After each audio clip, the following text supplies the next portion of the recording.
السلام علیکم ورحمۃ اللہ وبرکاتہ۔ شادی کے 30 سال ہنسی خوشی گزارنے کے بعد بیوی اچانک طلاق کی ضد کرنے لگی۔ میں نے اور بچوں نے اسے بہت سمجھایا مگر اس نے لڑ جھگڑ کر طلاق لے لی اور گھر سے چلی گئی۔ 7 دن گزرے کہ بیوی کا انتقال ہوا۔ میں جنازے پر گیا تو ہر طرف سبحان اللہ کی آوازیں تھیں۔ مجھے تجسس ہوا کہ آخر شوہر کو ناراض کرنے والی عورت کے ساتھ اچھا معاملہ کیسے ہوا۔ تبھی میت تک جا پہنچا تو میرے ہوش اڑ گئے، کیونکہ میں تھکا ہارا آفس سے واپس آیا تو بچوں کے چہرے پر بہت زیادہ اترے تھے۔ میں نے اپنی تھکن بھلا کر ان دونوں کو اپنے کمرے میں بلایا اور پوچھا، آخر کیا ہوا ہے؟ تم لوگ اس طرح منہ لٹکا کر کیوں بیٹھے ہوئے ہو؟ انہوں نے میری بات سنی تو ان کی آنکھوں سے آنسو بہنے لگے۔ میرے 2 ہی بچے تھے، ایک 25 سال کی بیٹی اور 28 سال کا بیٹا۔ کہنے کو تو وہ جوان تھے، لیکن دکھ انہیں اس قدر برا پہنچا تھا کہ وہ زاروں قطار رونے لگے، اور رونے کے درمیان انہوں نے مجھے بتایا کہ اماں کا انتقال ہو گیا ہے۔ یہ خبر سن کر میں بھی ایک دم سے جیسے زمین پر بیٹھ گیا اور خلا میں گھوننے لگا۔ زندگی کے 30 سال اس کے ساتھ گزارے، یہ کیسے ہو سکتا ہے کہ اس کی موت کی خبر سن کر میرے رونگٹے نہ کھڑے ہو جائیں۔ میں نے اپنے آنسو فوراً سے صاف کیے اور ان دونوں کو گلے سے لگا لیا۔ کہنے لگے، بھلے ہی 30 سال میرے ساتھ گزارنے کے بعد جو اس نے آخری مہینے سلوک کیا تھا میں اسے کبھی نہ بھلا سکتا، لیکن اس کی موت میرے لیے ایک بہت بڑا سانحہ ہے۔ ہمیں اس کے جنازے میں ضرور جانا چاہیے۔ میرا دل ٹوٹ کر بکھر گیا تھا۔ میں نے بچوں کے ساتھ جنازے میں شرکت کرنے کی تیاری کی۔ دل میں بار بار یہی ملال اٹھنے لگا کہ نہ جانے کیوں اس نے مجھ سے دور جانے کو ترجیح دی اور پھر اس دنیا سے ہی رخصت ہو گئی۔ آخر ایسی کیا وجہ تھی جو آج تک مجھے پتہ نہ چل سکی؟ حالانکہ اسے مجھ سے دور ہوئے صرف 1 ہفتہ ہی ہوا تھا اور وہ اس دنیا سے ہی کوچ کر گئی، لیکن اس کے پیچھے کیا وجہ تھی یہ ابھی تک مجھے معلوم نہ ہو سکا۔ انتہائی برے دل کے ساتھ میں نے کپڑے بدلے اور گاڑی میں آ کر بیٹھ گیا۔ ڈرائیونگ کرتے ہوئے بار بار آنکھیں دھندلی ہونے لگیں اور میں انہیں جھپک جھپک کر صاف کرتا رہا۔ میرے دل کی حالت بہت زیادہ بری ہونے لگی۔ دل میں بار بار 7 دن پہلے کا منظر گھومنے لگا جب اس نے مجھ سے ایک عجیب سا مطالبہ کر دیا، اور انتہائی لڑنے جھگڑنے کے بعد میں نے اس کا وہ مطالبہ پورا کر دیا تھا۔ اب جو خبر مجھے ملی اسے سن کر میرے پیروں تلے سے زمین نکل گئی تھی کہ وہ محض 1 ہفتے کے اندر اس دنیا سے گزر گئی۔ لیکن آخر ایسا کیا ہوا اس نے مجھ سے علیحدگی اختیار کرنے کو ترجیح دی؟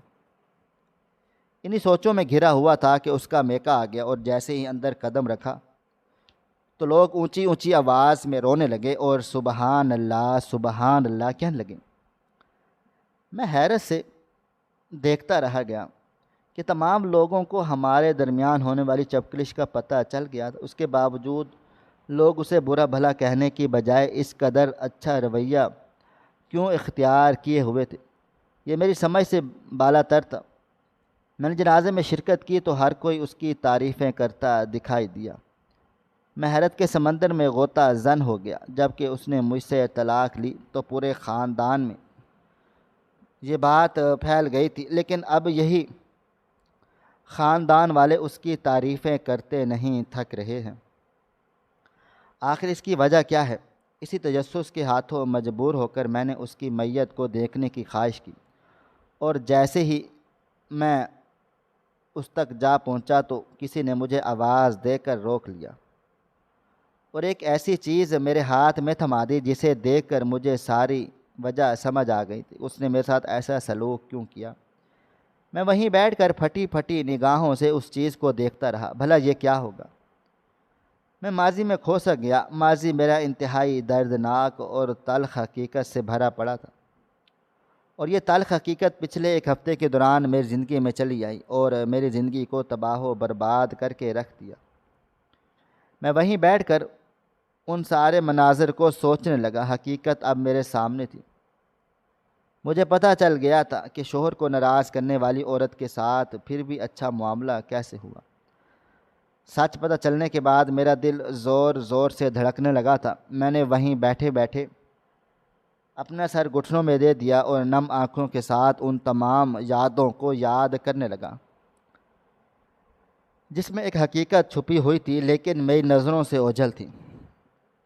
میرا نام یوسف جمیل ہے، میں اپنے والدین کا سب سے بڑا بیٹا ہوں۔ میرے بعد میری 3 بہنیں ہیں اور سب سے چھوٹا بھائی۔ امی، میں جب 10 سال کا تھا تب بیوہ ہو گئی۔ ابو کی شکل مجھے ہلکی ہلکی یاد پڑتی ہے، لیکن مکمل طور پر وہ میرے ذہن سے محو ہو گئی ہے۔ اس وقت اتنی سمجھ نہیں تھی۔ ہوش تو تب آیا جب امی نے مجھ سے کہا اب گھر کی ساری ذمہ داری تم پر ہے۔ اس وقت میں صرف 12 برس کا تھا۔ میں نے اپنی پڑھائی چھوڑی اور ایک چھوٹی سی دکان پر نوکری پر لگ گیا تھا۔ یہ پرچون کی دکان تھی۔ صبح 9 بجے جاتا تو رات کو 12 بجے واپس ہوتی۔ مجھے پورے مہینے کے 5,000 ملتے۔ امی کے لیے یہ بھی بہت تھے اور خود بھی بہت محنت کرتی، گھر گھر جا کر کام کرتی، لیکن کیا کرتی، وہ بہت مجبور تھی۔ یوں ان کے کام کرنے اور میرے دکان پر جانے کی بنا پر ہمارے گھر کا خرچہ چلنے لگا تھا۔ اکثر فاقوں کی نوبت بھی آ جاتی، لیکن امی نے صبر شکر کی تلقین کی، اس لیے یہ وقت بھی گزار دیتے۔ دن گزرنے لگے۔ میرے سیٹھ نے جب دیکھا کہ میں بہت ایماندار اور نیک بچہ ہوں، اس نے مجھے اپنی ایک اور دکان بھیج دی جہاں میری تنخواہ میں اضافہ ہو گیا۔ امی کو جب خبر سنائی تو انہوں نے فوراً سے صدقہ دیا، کہنے لگی میری مالکن نے بھی میری تنخواہ بڑھا دی ہے، چنانچہ اب ہم دونوں کو یہ کرنا چاہیے کہ تمہاری تنخواہ سے اور میری تنخواہ سے جو پیسے بچیں وہ ہم تمہاری بہنوں کے جہیز کے لیے رکھنا شروع کر دیں گے۔ مجھے بھی امی کی یہ بات بہت پسند آئی، حالانکہ میں صرف 15 برس کا تھا، لیکن وقت سے پہلے بڑا ہو گیا اور ساری باتیں سمجھنے لگا۔ دن رات محنت کر کے اس قابل ہو گئے کہ ایک بہن کا جہیز تیار ہو جائے، یوں اس کا اچھا رشتہ آنے پر اس کی شادی کر دی جائے۔ یہ میری زندگی کی پہلی کامیابی تھی۔ اسی دوران مجھے پڑھائی کا شوق ہوا۔ میں نے دوبارہ سے اپنی پڑھائی جاری رکھی۔ میں صبح کام پر جاتا اور رات کو فارغ اوقات میں پڑھنے لگتا۔ بھائی کو بھی پڑھنے کی تلقین کرتا، وہ ابھی چھوٹا تھا لیکن پھر بھی میں اس کے اندر پڑھائی سے محبت پیدا کر دی۔ یہاں تک کہ 3 سال کے اندر اندر محنت مشقت کرنے کے بعد میں میٹرک پاس کر لیا، پھر کالج کے لیے اپلائی کر دیا۔ یہ 3 سال میری زندگی کے کھٹن ترین سال تھے، لیکن میں نے بھرپور محنت کی اور کامیابی میرے سامنے تھی۔ میں بہت اچھے نمبروں سے پاس ہو گیا۔ مجھے ایک دوسرے آفس میں نوکری مل گئی تھی جہاں تنخواہ دکان سے بھی زیادہ تھی، اور میں دوبارہ سے محنت کرنے لگا، یہاں تک کہ دوسری بہن کا رشتہ آیا تو میں اس قابل تھا کہ اسے بیاہ کر اس کے گھر کا کر دوں۔ یوں میری بہن کی شادی کر دی۔ اب امی نے مجھے اپنے پاس بلایا اور کہنے لگی بیٹا، تم جب سے تمہارے والد صاحب فوت ہوئے ہیں تب سے تم محنت کر رہے ہو اور اپنی دونوں بہنوں کی شادی بھی کر دی ہے۔ میں چاہتی ہوں تمہاری شادی کر دوں۔ میں نے جب امی جان کی یہ بات سنی تو ان کا ہاتھ پکڑ کر آنکھوں سے لگائے اور کہنے لگا امی، پہلے میں اپنی ایک اور بہن کی شادی کر دوں، اس کے بعد میں اپنے بارے میں سوچوں گا۔ آنے والی نہ جانے کیسی ہو، اگر اس نے میرا دل بدل دیا تو پھر آپ کیا کریں گی؟ یہ بات تو میں نے ذرا مذاق کہی تھی۔ امی نے مجھے کہا مجھے اپنے بیٹے پر پورا بھروسہ ہے، وہ ایسا کچھ بھی نہیں کر سکتا۔ میں ان کی بات پر مسکرا دیا۔ دن گزرنے لگے۔ پورے 3 سال کے بعد چھوٹی بہن کی بھی شادی ہو گئی تو میں نے امی سے کہہ دیا کہ امی، اب آپ بھلے اپنے بیٹے کے لیے دلہن تلاش کرنا شروع کر دیں کہ وہ اپنے تینوں ذمہ داریوں سے سبکدوش ہو چکا ہے۔ میری عمر اس وقت 27 برس ہو چکی تھی۔ امی جان نے میرے لیے لڑکی تلاش کرنا شروع کر دی اور یوں نفیسہ میری زندگی میں چلی آئی۔ نفیسہ کے آتے ہی میری زندگی ایک دم سے بدل گئی۔ میں اس سے بہت محبت کرنے لگا۔ وہ خود ہی بھی ایک انتہائی محبت دینے والی اور دوسروں کے دلوں میں اپنے محبت سے گھر کرنے والی لڑکی تھی۔ اس نے آتے ہی گھر کا پورا نظام سنبھال لیا اور امی کو آرام دینا شروع کر دیا۔ امی بھی میرے ساتھ کام کیا کرتی، لیکن اب جب وہ بوڑھی ہو گئی تو انہوں نے آرام کو ترجیح دی، اور اس معاملے میں میری بیوی نے میرا بھرپور ساتھ دیا تھا۔ وہ پڑھی لکھی تھی، اچھے طریقے سے سب کچھ ہینڈل کرنا جانتی تھی۔ میں بھی بے فکر ہو کر گھر اس کے حوالے کر کے کام کو نکل جاتا۔ امی جان اب آرام کرتی، اور بس ایک چھوٹا بھائی تھا جو اس وقت پڑھ لکھ رہا تھا، اس کی پڑھائی کا خرچہ میں برداشت کرنے لگا۔ نفیسہ بالکل صبر کی مٹی سے گوندی ہوئی تھی۔ میری زندگی میں آتے ہی میری زندگی ایک دم سے بدل کر رہ گئی۔ اس سے شادی کے 3 مہینے کے بعد ہی اچانک سے آفس میں مجھ پر بہت برے حالات چلے آئے۔ غبن کا الزام لگایا گیا اور مجھے اتنی اچھی نوکری سے ہاتھ دھونے پڑے۔ میں پھر سے صفر پر آ گیا اور رو پڑا۔ یہ میری بیوی ہی تھی جس نے میرے کندھے پر ہاتھ رکھا اور کہنے لگی، ذمہ داریاں بانٹنے کے لیے میرا کندھا بھی موجود ہے نا، مجھے بھی بہت اچھا سلائی کا ہنر آتا ہے، ہم دونوں مل بانٹ کر گھر چلا لیں گے۔ امی کو چونکہ آرام دیا ہوا تھا، اس لیے اب دوبارہ ان سے کام کا نہیں کہہ سکتا تھا کہ وہ گھر خرچے کے لیے میرا ہاتھ بٹائیں۔ بھائی بھی چھوٹا تھا، پڑھ رہا تھا، ایسے میں نفیسہ نے میرا حوصلہ بڑھا دیا اور مجھے حوصلہ ہمت دی، خود میرا ساتھ بھی دیا۔ وہ صبح سویرے اٹھ جاتی، گھر کے کام دوپہر تک نمٹا دیتی اور پھر دوپہر سے لے کر رات تک سلائیاں کرتی۔ مجھے دوسری نوکری تو مل گئی، لیکن اس کی تنخواہ پہلی نوکری سے کئی زیادہ کم تھی۔ تنگی کا سامنا تو ہوا، لیکن نفیسہ کی ہمت اور اس کے پیار محبت نے مجھے اس قابل کر دیا کہ میں ان مشکل حالات سے بھی گزر سکوں۔ پورے 3 سال تک یہی سب چلتا رہا، اور ان 3 سالوں میں ہم یہ بھی بھول گئے کہ اللہ تعالیٰ نے ہمیں اولاد کی نعمت سے محروم رکھا ہے۔ 3 سال کے بعد اچانک سے ابو کے ایک جاننے والے آئے، انہوں نے مجھے دیکھ کر گلے سے لگا لیا اور کہا، تمہارا باپ جب تم بہت چھوٹے تھے تب مجھ سے وعدہ کر کے گیا تھا کہ تم میرے بیٹے کو اپنے آفس میں جگہ دو گے، اور میں نے حامی بھر لی تھی۔ اب وقت ہے وعدے کو نبھانے کا۔ تمہیں دیکھا تو اچانک سے ان کی بات یاد آ گئی۔ اگر تمہیں نوکری کی ضرورت ہو تو تم فلاں پتے پر پہنچ جانا۔ میں نے فوراً سے حامی بھری اور ان کے بتائے ہوئے پتے پر پہنچ گیا، جہاں میرا بھرپور استقبال کیا گیا اور مجھے ایسا لگا جیسے میں اس کمپنی میں آ گیا ہوں۔ ابو کے دوست توقیر انکل نے مجھے مینیجر کی حیثیت سے اپنی کمپنی میں رکھ لیا اور سارا کام سمجھا دیا۔ پڑھائی تو میری ساتھ ساتھ چل رہی تھی، اس لیے انہوں نے اپنی طرف سے ایک بہترین عہدہ دیا اور یوں میری زندگی کے دن پھرنے لگے۔ اسی سال نفیسہ نے مجھے اپنے ماں بننے کی خبر سنائی تو میں خوشی سے جھوم اٹھا اور اس کے ہاتھ چوم لیے۔ اس سے کہہ دیا کہ وہ اب مزید سلائیاں نہیں کرے گی، کیونکہ اللہ تعالیٰ نے آنے والے کا رزق پہلے ہی حوالے کر دیا ہے۔ یوں پورے 9 مہینے کے بعد ہمارے ہاں پہلے بیٹے نے جنم لیا۔ میں بہت زیادہ خوش ہوا۔ امی جان نے بھی اپنے پوتے کو گود میں اٹھا کر پیار کیا۔ ہمارا گھرانہ ایک مثالی گھرانہ کہلاتا تھا۔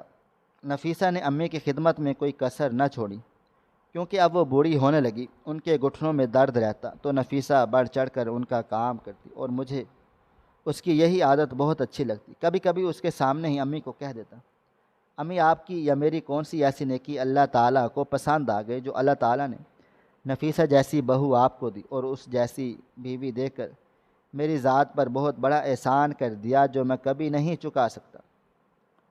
نفیسہ میری بیوی نے اس وقت میرا ساتھ دیا جب مجھے لگا کہ اب میں بالکل ٹوٹ کر بکھر جاؤں گا۔ اس وقت مجھے سنبھالا جب مجھے لگا کہ اب کوئی سنبھالنے والا نہیں ہے۔ اس نے ہر اچھے برے معاملات میرا ساتھ دیا اور مجھے صحیح غلط کی پہچان کروانے میں بھی کافی حد تک مدد کی، اور میری بچوں کی مثالی ماں بن رہی اور ان کی بہترین تربیت کرنے میں سازگار رہی۔ غرض اس کی جتنی خوبیاں تھیں میں اگر گنوانے بیٹھ جاتا تو ختم ہی نہ ہوتی۔ وہ واقعی میں اپنی مثال آپ تھیں، اور اس جیسا میری زندگی میں کوئی ہو ہی نہیں سکتا تھا۔ امی کو جب ڈاکٹر نے بالکل بیڈ ریسٹ کا کہہ دیا تب اس نے ساری ذمہ داری سنبھالی۔ میں نے اسے کہا ہوا تھا کہ تمہاری سہولت کے لیے میں نرس رکھوا دیتا ہوں، لیکن اس نے فوراً سے مجھے منع کر دیا۔ کہنے لگی، گھر کے بزرگوں کو اگر کوئی بیماری لگ جائے تو کیا انہیں اسی طرح دوسرے کے حوالے کر دیا جائے؟ بلکہ یہ تو آپ کی خدمت کا موقع ہے، سمجھیں؟ آپ کو خدمت کا موقع مل گیا، آپ کو اس موقع سے بھرپور فائدہ اٹھانا چاہیے۔ یہ نعمت ایسی ہے جس کے قدموں تلے جنت ہے۔ اس کی بات سن کر مجھے اس پر بے پناہ پیار آیا۔ اس دوران اسے میری دوسری بار ماں بننے کی خوشی ملی، لیکن اس نے اپنی اس خوشی کو بالائے طاق رکھ کر میری ماں کی بے انتہا خدمت کی۔ آخری وقت امی نے اسے بہت ساری دعاؤں سے نوازا اور کہنے لگیں کہ تو اپنی اچھی عادت سے اس گھر کو جنت بنا گئی ہے، خدا تیری جنت کو بہت اچھے طریقے سے سجائے گا اور تیرا استقبال کرے گا۔ ان کی اس دعا پر میں کبھی ہنس دیتا، امی سے کہتا، امی کیا ابھی میری بیوی کو آپ مرنے کی دعائیں دیتی ہیں؟ تو میری بیوی نفیسہ مجھے ٹوک دیتی، کہتی ایسے نہ کہا کر، بزرگوں کی دعاؤں میں بہت راز چھپے ہوتے، انہوں نے مجھے دعا دی ہے، ان کی دعا مجھے لگے گی، میری دنیا اور آخرت دونوں سنور جائیں گی۔ امی جان کا اس سے من لگ گیا تھا اور اپنی آخری وقت میں وہ زیادہ تر اسی کے ساتھ پاس رہتی اور باتیں کرتی۔ میں بیٹا ہو کر ان کی اتنی خدمت نہ کر سکا جتنا بہو بن کر نفیسہ نے خدمت کی، اور یوں جب میری امی کا انتقال ہوا تو سب سے زیادہ رونے والی بھی وہی، کیونکہ اس کی عادت ہو گئی تھی میری امی کے ساتھ رہنے کی، ان سے باتیں کرنے کی۔ اب اچانک سے وہ اس دنیا سے رخصت ہو گئی تو گھر میں بالکل خاموشی اور سناٹا چھا گیا تھا۔ میری بیوی کافی حد تک چپ چاپ اور سنجیدہ رہنے لگی۔ میں نے اسے دلاسا دیا، تسلی دی کہ سب کچھ ٹھیک ٹھاک ہو جائے گا۔ امی کی وفات کا اس نے گہرا اثر لیا۔ اسی دوران اس کے ہاں دوسرے بچے کی پیدائش ہوئی، یعنی میری بیٹی پیدا ہوئی تو اس کا دھیان بٹ گیا۔ میں نے شکر ادا کیا، ورنہ وہ ہر وقت چپ چاپ رہتی، میں اسے چپ دیکھ کر دل ہی دل میں شرمندہ ہوتا رہتا۔ بیٹی کے آنے سے اس کی زندگی میں کافی زیادہ مصروفیات آ گئی اور یوں وہ اپنے بچوں کی پرورش میں مصروف ہو گئی۔ دن گزرنے لگے، بچے ہمارے جوان ہو گئے، میں ترقی کرتے کرتے آفس میں بہت اچھے عہدے پر پہنچ گیا، تنخواہ اچھی خاصی تھی، اپنے بچوں کو اچھے اسکولوں میں پڑھایا۔ نفیسہ نے ہر چیز کی ذمہ داری خود سنبھالی اور میرے لیے ایک بہترین بیوی بن کر ثابت ہوئی۔ لیکن کچھ دنوں سے میں دیکھ رہا تھا کہ شادی کے 30 سالوں کے بعد وہ اچھی خاصی خاموش رہنے لگی۔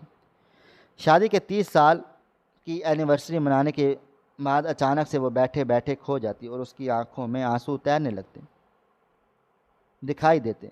بچوں نے مجھے اس حوالے سے بتایا تو میں اس کے کمرے میں جا کر انتہائی محبت اور پیار سے اس سے پوچھا، نفیسہ کیا بات ہے؟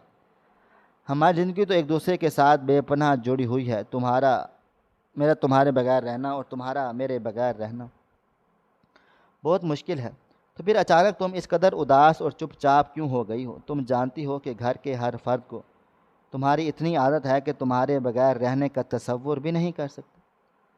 اب تم خود ہی بتاؤ، اس طرح تمہاری چپ سے کیا ہوگا؟ گھر کے ہر فرد پر اثر تو پڑے گا نا، خاص طور پر ہمارے بچے، وہ اس بات کو بہت زیادہ محسوس کر رہے ہیں۔ کوئی بات ہے تو مجھے بتاؤ نا۔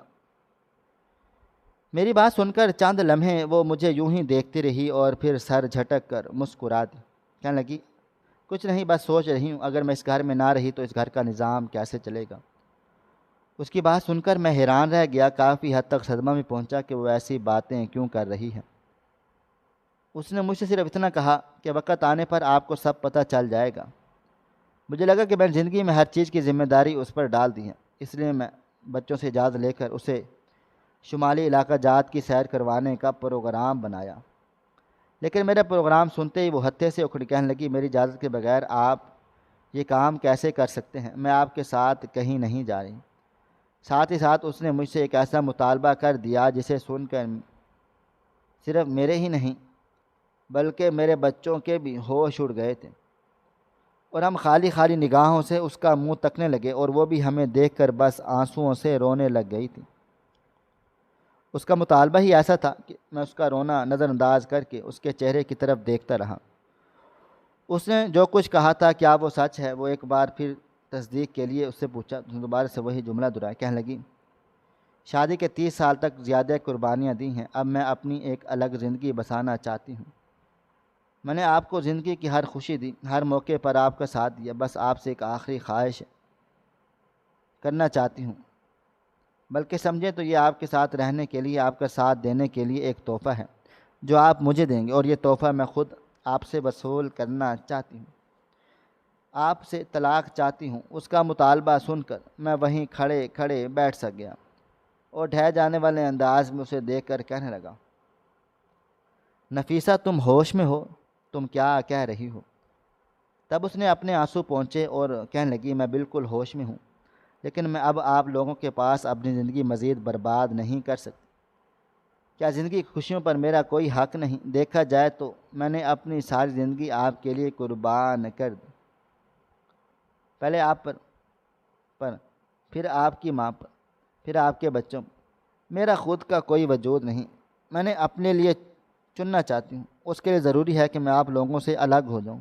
میں آپ سے طلاق لینا چاہتی ہوں۔ میں نے آگے بڑھ کر اسے گلے سے لگا لیا، کہا تمہاری طبیعت ٹھیک نہیں ہے، میں تمہیں دوائی دلوا دیتا ہوں، تم ڈپریشن کا شکار ہو، میں تمہاری بھرپور انداز میں مدد کروں گا، لیکن تم مجھ کو خود سے یوں جدا مت کرو۔ ہمارے بچے ہیں، جوان ہو گئے ہیں، تو کیا ہوا؟ بچوں کو ہر موقع پر والدین کی ضرورت محسوس ہوتی ہے، تم نے ایسا سوچ بھی کیسے لیا؟ اس نے مجھے خود سے دور کیا اور کہنے لگی میں نے اب اپنے بارے میں سوچا ہے، آپ لوگوں کو بالکل بھی اچھا نہیں لگ رہا، مجھے لگتا ہے میں نے زندگی میں آپ لوگوں کے لیے بہت کچھ کیا، اب جب اپنے لیے کچھ مانگ رہی ہوں تو آپ لوگ تیار ہی نہیں۔ کیا یہی صلہ ملا مجھے میری قربانیوں کا؟ مجھے پورے 3 دن تک وہ یہی مطالبہ مجھ سے بار بار کرتی رہیں۔ میں ان 3 دنوں میں خود کو انگاروں پر چلتا ہوا محسوس کرنے لگا، مجھے سمجھ نہیں آ رہا تھا وہ ایسا کیوں چاہ رہی ہے۔ جب اس سے پوچھتا تو کہتی وجہ میرے اور اللہ کے درمیان ہے، میں رہنا ہی نہیں چاہتی، تو پھر آپ لوگ مجھے مجبور کیوں کر رہے ہیں؟ میں اسے زمانے کے ڈراوے دیتا، دنیا کی باتوں کا خوف پیدا کیا۔ کہنے لگی دنیا کیا سوچے گی؟ تم یہ سوچو کہ شادی کے 30 سال کے بعد طلاق کی آخر کیا وجہ نکلے گی، تمہارے کردار پر انگلی اٹھائی جائے گی۔ تمہیں اگر مجھ سے کوئی شکایت ہے تو مجھ سے نہ کہو، وہ شکایت تمہاری پوری کر دوں گا، لیکن اس طرح سے جدا مت ہو۔ ان کے مطالبات کو سنتے ہی میرے ذہن نے کام کرنا چھوڑ دیا تھا۔ اگر میں غور کرتا تو مجھے پتہ چلتا وہ پہلے سے کہیں زیادہ کمزور ہو گئی ہے، اس کی آنکھوں کے گرد گہرے حلقے بنتے جا رہے ہیں، وہ ہر وقت سر پر دوپٹہ اوڑھے رکھتی ہے اور نہ جانے اس قدر دبلی پتلی ہوتی جا رہی۔ اگر میں اس کے مطالبے سے ہٹ کر اس کی ذات پر غور کرتا تب مجھے اندازہ ہو جاتا کہ میرے بچوں نے میری توجہ اس کی طرف دلائی بھی تھی، لیکن میں تو صرف اسے روکنے کی کوشش کرنے لگا۔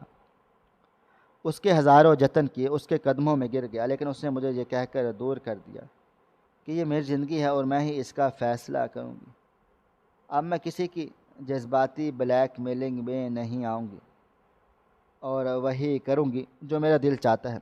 آپ کے پاس صرف 2 گھنٹے کا وقت ہے، اگر ان 2 گھنٹوں میں آپ نے مجھے طلاق نہ دی تو میں پھر آپ سے خلا لے لوں گی۔ اس کی بات سن کر مجھے ایسا لگا جیسے کسی نے میری روح کو کھینچ کر نکال ڈالا ہو۔ میں نے فوراً سے اسے طلاق دی اور وہ چپ چاپ اپنا سامان باندھ کر چلی گئی۔ میں اسے گھر سے دور جاتا دیکھتا رہا، کچھ بھی کر نہ سکا، ہاتھ ملتا رہ گیا۔ بچے مجھ سے گلے مل کر کافی حد تک روتے رہے، کہنے لگے ابو آپ نے یہ کیا کر دیا؟ ابو آخر امی کو خود سے جدا کیوں کیا؟ آپ کو ایسا نہیں کرنا چاہیے تھا۔ میرے بچے بھی ڈسٹرب ہو کر رہ گئے۔ 2-3 دن کے بعد وہ اپنے پڑھائی میں مصروف ہو گئے، لیکن میرا حال تو ایسا تھا جیسے کسی نے میرے جسم سے بہت سے زخم کر دیے ہوں اور ان پر نمک چھڑک دیا ہوں، جس سے ہر وقت جلن سی میرے پورے جسم میں محسوس ہوتی رہتی ہے۔ میرے دن رات جاگتے ہوئے گزرے، آفس میں میری کارکردگی بھی متاثر ہوئی۔ ویسے بھی میں نے 3 مہینے بعد ریٹائر ہو ہی جانا تھا۔ میں نہیں چاہتا تھا کہ آخری وقت میں کچھ ایسا ہو کہ جس کی بنا پر ریٹائرمنٹ اور پینشن کے پیسوں پر برا اثر پڑے۔ میرے گھر میں عجیب سی ویرانی چھا گئی، رونق ختم ہو گئی۔ نفیسہ کے چلے جانے کے بعد جیسے سب کچھ ختم ہو گیا۔ میں اس کے پیچھے نہ گیا، اس بات کا انتظار کرنے لگا کبھی تو مجھے اس بات پر پچھتائے گی، لیکن مجھے کیا پتہ تھا پچھتانا تو مجھے پڑے گا۔ پورے 1 ہفتے کے بعد جب آفس سے تھکا آ رہا گھر آیا تو بچے مجھ سے لپٹ کر رو دیے، کہنے لگے ابو امی کا انتقال ہو گیا ہے۔ یہ خبر سنتے ہی میرا سانس بند ہونے لگا۔ میں فوراً سے جنازے کے لیے دوڑ پڑا، بچے میرے ساتھ۔ جنازے میں گیا تو لوگ اس کی تعریفیں کرنے لگے، سبحان اللہ کی آوازیں بلند ہوتی ہوئی مجھے ہی محسوس ہوئیں۔ مجھے شک ہوا یہ کیسے ہو سکتا ہے، میں اس سے محبت کرتا تھا، اس کی جدائی کا مجھے بہت زیادہ افسوس تھا۔ ایسا لگ رہا تھا جیسے کسی نے دل کے ٹکڑے کر دیے ہوں، لیکن میرے دل میں یہ بات بھی تھی کہ شوہر کی نافرمانی کرنے والی عورت کی لوگ اس قدر تعریفیں کر رہے ہیں، اس کے گن گا رہے ہیں۔ اچانک سے میں نے اپنی بیوی نے نفیسہ کو دیکھنے کے لیے آگے قدم بڑھائے اور جیسے ہی آگے کیا تو وہاں موجود اس کی بھابھی نے میرے ہاتھ میں ایک کاغذ تھما دیا۔ میں نظر نفیسہ کے چہرے پر پڑی تو بالکل نور سے جگمگانے لگا تھا۔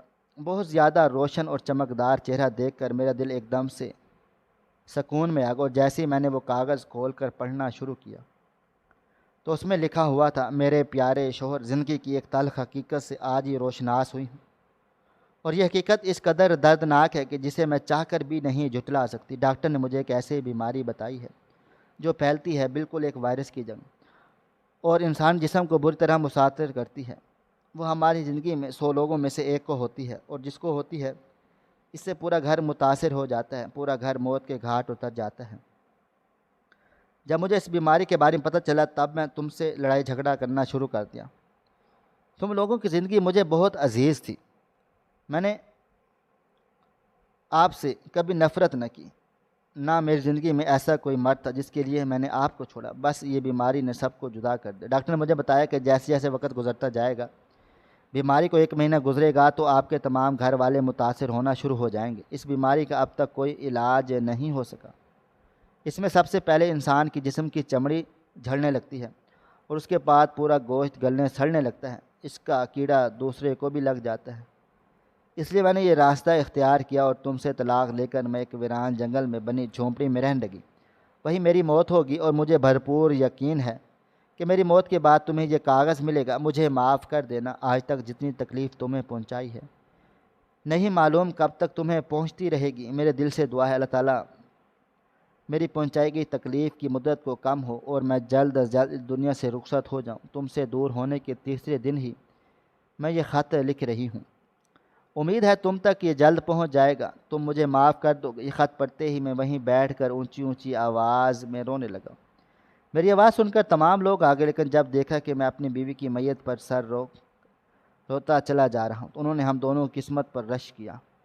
میں نے اپنے بچوں کو جب یہ بات بتائی تو وہ بھی رو پڑے، کہنے لگے امی ہم سب کی زندگیاں بچانے کے لیے خود کو نہ صرف ہماری نظروں میں برا بنا دیا بلکہ ہم سے دور چلی گئی، اپنی خدمت کا موقع بھی نہ دیا۔ ایک بار پھر سے ہمارے لیے اپنی جان تک قربان کر گئی، کاش وہ ہمیں بتا دیتی تو ہم ان کا علاج کروا دیتے۔ ہم ہی خود غرض نکلے جنہوں نے اس کی حالت دیکھ کر اندازہ نہ لگایا کہ وہ کس مشکل سے لڑ رہی ہیں۔ تب مجھے پتہ چل گیا کہ میری بیوی جو مجھے ناراض کر کے دنیا سے گئی ہے، دراصل اس نے مجھے میرے بچوں پر بہت بڑا احسان کر دیا ہے، اور اس کے احسان کے ہی بدولت اللہ تعالیٰ نے رہتی دنیا تک اس کا نام محبت سے لینے والوں میں شمار کر دیا ہے۔ میں اب روز اس کی قبر پر جاتا ہوں، تازہ پھول رکھتا ہوں، اس سے ڈھیروں باتیں کرتا ہوں، اس سے کہتا ہوں کہ بھلے وہ دنیا سے چلی گئی ہے لیکن میں جنت میں اس کا انتظار کروں گا، ہم دونوں جنت کے ساتھی بنیں گے۔ کہ دنیا میں 30 سال گزارنے کے بعد تم سے جدا ہونے کا تصور ہی میرے لیے سہانے روح ہے۔ اب مجھے موت کا انتظار ہے۔ زندگی میں ساری ذمہ داریاں نبھانے کے بعد میں اپنی بیوی کے پاس جانے کا انتظار کر رہا ہوں، جس نے میرے لیے، میرے بچوں کے لیے اپنی جان قربان کر دی اور پتہ بھی نہ چلنے دیا۔ ہماری آج کی کہانی آپ کو کیسی لگی؟ کمنٹ باکس میں اپنی رائے کا اظہار ضرور کریں، اور مزید اس طرح کی سبق آموز کہانیاں سننے کے لیے ہماری ویڈیوز کو لائک کریں، شیئر کریں اور ہمارے چینل کو سبسکرائب کر لیں۔ شکریہ، اللہ حافظ۔